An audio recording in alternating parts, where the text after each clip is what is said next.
November 1952. Zero Dark. A Douglas F3D Skyknight, a dumpy, underpowered twin-engine airframe derived from a carrier-based night fighter that looked like someone bolted radar into a trainer, killed a MiG-15 over North Korea. Radar lock, cannon burst, confirmed wreckage. The first radar-guided jet night kill in combat history. The Marines did it in an airplane the Navy had already started pushing toward obsolescence. The F-3D had a top speed around 560 miles per hour. The MiG-15 could do 670. The Skyknight carried no ejection seats. The crew escaped through a chute between the seats, sliding out the belly of the aircraft like cargo. Douglas built the thing with straight wings in an era when swept wings defined serious fighters. Marine Night Fighter Squadron VMFN 513 took these machines into MiG Alley after dark and posted a record that still irritates me because almost nobody talks about it. 6 confirmed kills, 0 losses to enemy aircraft, not one. The intelligence summary from 5th Air Force called the Skyknight's radar intercept capability surprisingly effective. Their word, surprisingly. As if the engineers at Douglas and the radar operators crammed into that cockpit hadn't spent years making it work. If your father or grandfather flew Skyknights, or worked the radar, or turned wrenches on the flight line at K8, hit subscribe, leave a comment, because those stories are disappearing faster than the aircraft did. A like helps more than you think. The Air Force had the F-94 Starfire coming online for the night intercept role. Lockheed built it, swept wings, afterburner, everything the Skyknight lacked. The F-94 looked like a proper jet fighter. The Skyknight looked like a delivery van with engine nacelles. But VMFN 513's maintainers kept the F-3D's Hughes AN/A PQ-35 radar operational in field conditions that should have killed the electronics inside a week. Korean winter, dirt strips, the smell of hydraulic fluid and avgas freezing in the pre-dawn. The Starfire arrived in theater later and scored kills of its own. The Skyknight got there first. The record speaks for itself. Lockheed's engineers already had the fuselage jig running when the requirement landed on their desk. The T-33 Shooting Star trainer, a 2-seat derivative of the P-80, America's first operational jet fighter, sat in production lines across Burbank by the thousands. Cheap, proven, available. The Air Defense Command needed an all-weather interceptor yesterday, and Lockheed's pitch amounted to, "We'll gut a trainer and stuff radar in the nose. That's not engineering elegance. That's desperation wearing a tie." The original F-94A kept the T-33's straight wing, its Allison J-33 engine, and most of its structural bones. Lockheed added a Hughes E-1 fire control system in a redesigned nose, 4 50 caliber machine guns, and, critically, the first production afterburner fitted to an American fighter. The J-33 with afterburner pushed roughly 6,000 pounds of thrust. Adequate is the generous word. The airframe weighed about 13,200 pounds loaded, and that Hughes radar package in the nose displaced fuel capacity the T-33 never needed to sacrifice. Range suffered. The cockpit reeked of ozone and warm avionics, that particular burned dust smell anyone who worked around 50s-era tube electronics remembers in their teeth. The Air Force ordered it anyway, because the alternative, waiting 3 or 4 years for Northrop's F-89 Scorpion to mature, left American skies naked at night. Soviet Tu-4 bombers, reverse-engineered B-29s carrying nuclear weapons, could cross the polar route in darkness. The calculus wasn't complicated. A mediocre interceptor flying tonight beats a brilliant one flying in 1954. By the time the F-94B arrived with the upgraded Allison J-33A-33 engine, Lockheed had already started work on the C model, the Starfire that actually mattered. The F-94C threw away the machine guns entirely, replaced them with 24 unguided Mighty Mouse rockets in a ring of tubes around the nose, and swapped in the more powerful J-48 engine derived from the British Rolls-Royce Tay. Thrust climbed to 8,750 pounds with afterburner. The Hughes E-5 fire control system could lock a bomber-sized target at roughly 20 miles in decent conditions. The declassified evaluation report from Edwards calls the C model's handling acceptable within limitations. not a ringing endorsement. The airframe flexed under high G turns in ways the T-33 skeleton never anticipated, because nobody designs a trainer to pull 5 Gs in a diving intercept at night through weather. Lockheed knew this. The Air Force knew this. They sent it to Korea anyway, because the MiGs didn't stop flying after dark, just because American procurement moved slow.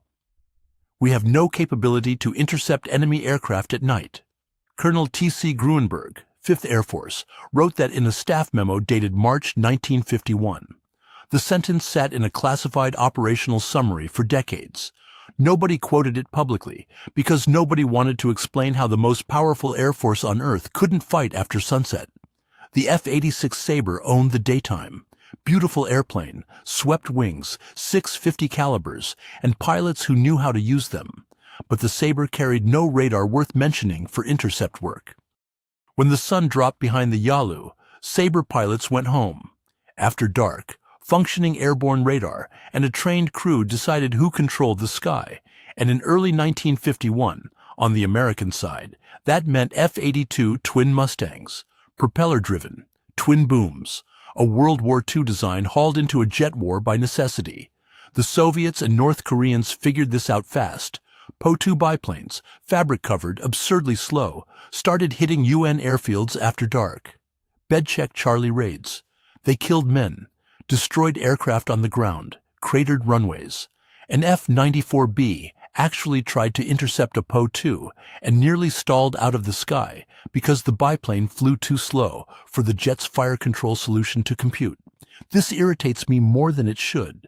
A $250,000 jet interceptor defeated by an aircraft built from wood and canvas because the engagement envelope never accounted for a target doing 80 knots. Hughes engineers built the E-1 system to track 400-knot bombers, not crop dusters with bomb racks, which brings us back to the real threat. Soviet-trained crews flying Il-28 jet bombers and MiG-15s on night intruder sweeps represented an escalation the twin Mustang couldn't answer. The F-82's radar operator could find the target, but the airframe couldn't catch it. The F-94 could catch it. Whether the airframe would hold together during the intercept, that question hadn't been answered yet. 4 confirmed kills in 30 days. That's what the 319th Fighter Interceptor Squadron logged between late 1952 and early 1953, flying F-94Bs out of Suwon, K-13. 4 radar-guided intercepts, completed in total darkness over terrain that would kill you faster than the MiG if you misjudged your altitude by 200 feet. The procedure sounds clinical on paper. Ground control intercept stations vectored the starfire toward the bandits' estimated position. The radar operator in the back seat, hunched over the E-1 scope, face lit green, breathing recycled cockpit air that tasted like hot wiring, picked up the return and started calling range and azimuth. The pilot flew instruments, no horizon, no moon most nights. Korean valleys funneled wind shear that threw the airframe sideways without warning, and the altimeter couldn't distinguish between sea level and a 1,200-foot ridgeline in the dark. The radar operator's voice held everything together. Range closing. Bearing steady. Steady. Closing fast now.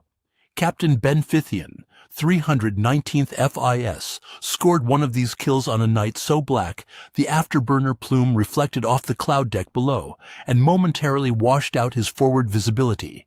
He described the moment of firing as pointing the airplane at a dot on a screen and hoping the rockets go where the radar says the target is. The Mighty Mouse salvo on the B model hadn't arrived yet. Fithian's aircraft still carried 50 calibers. He fired a burst at a computed range of about 800 feet, based purely on the radar operator's call-out. The target, identified as a probable MiG-15 on a night harassment sortie south of the bomb line, broke apart. No secondary explosion. The airframe just came apart in the tracer's path and fell into a valley no one could see. Fithian's gun camera footage shows muzzle flash illuminating nothing but cloud. The wreckage confirmation came from a ground unit the following morning. The declassified after-action report for that engagement runs less than a page. Flat language, standard formatting. Nothing in the prose suggesting anyone involved understood they'd just proven a concept that would define aerial warfare for the next 70 years. Radar finds the target, fire control computes the solution, and the pilot never sees the enemy with his own eyes. Fithian landed at K-13, taxied to the line, shut down the J-33, and filed his report. The maintenance crew found stress cracks in the wing root. The T-33 skeleton protesting the 5G pull-up Fithian used to clear terrain after the firing pass. The airframe held, barely. The concept held completely. VMFN 513 Skyknights proved it first. The Marines earned that distinction, and it stands. The F-94 proved the Air Force could do it too, in an airplane nobody loved, over ground nobody could see. The stress cracks in Fithian's wing root weren't unique. Maintenance logs from K-13 list structural fatigue findings on 11 of the squadron's 18 aircraft during a single inspection cycle in January 1953. 11 out of 18. Operational losses in the F-94 program outpaced combat losses by a ratio the Air Force preferred not to advertise. Across all variants, roughly 190 starfires went down to accidents, mechanical failures, and ejection malfunctions. The ejection seats in the early A and B models used a system that required the rear canopy to jettison before the radar operator could fire his seat, and the front canopy to jettison before the pilot could follow. Sequential, dependent. If the rear canopy hung, and it hung, warped by thermal stress, frozen by ice at altitude, jammed by a bent rail, nobody left the aircraft. Both men wrote it down. The accident investigation files from Air Defense Command use the phrase failed to separate with a frequency that turns your stomach. Failed to separate, meaning the canopy, meaning the crew. Lockheed redesigned the system twice. The C model got an improved sequence. It still killed crews. A 1954 accident at Otis Air Force Base took a pilot and radar operator when the rear seat fired through an incompletely jettisoned canopy. The man's helmet struck the plexiglass frame, and the ejection completed into open air with a dead crewman in the seat. The investigation board's language stays flat. Unsurvivable ejection sequence. Their words. The F-94's total accident rate ran approximately 25 major incidents per 100,000 flight hours. For context, the F-86 Sabre, itself no safety prize, ran about 18. The numbers don't capture the rest of it.